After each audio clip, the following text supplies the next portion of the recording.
Welcome to our channel. Today we how to restore Slack Workspace files after permission changes step by step clearly.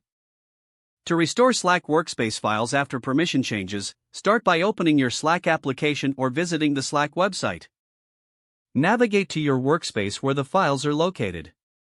Locate the Files section in the sidebar menu. Click on the Files tab to access all shared files within your workspace. In the Files section, use the search bar at the top to find the specific file you want to restore. If you don't remember the exact file name, browse through the recent files listed below. Once you find the file, click on it to open a preview. In the file preview, look for the More Actions icon, which usually resembles three dots. Click on the More Actions icon to reveal additional options.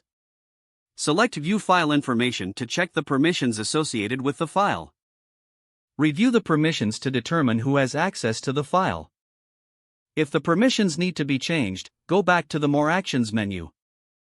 Choose the option to edit permissions from the drop-down list. In the permissions settings, you can adjust access levels for specific members or channels.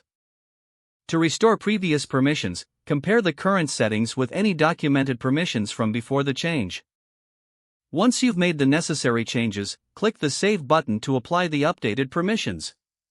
After saving, return to the file preview to confirm that the correct access levels are now in place.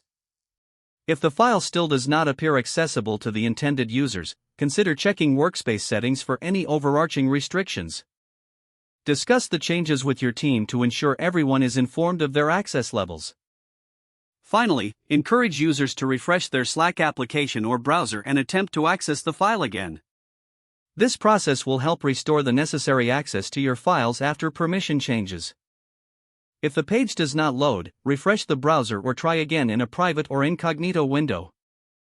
Make sure you are using the correct email address, then retype it carefully to avoid small typos. If your password is not accepted, use the reset option and create a new strong password you can remember. Check your spam folder for verification or security emails, then complete any requested confirmation steps. Enable two-factor authentication if available to improve account security and reduce unauthorized access risk. After signing in, review your profile details so your contact information and settings are accurate and current.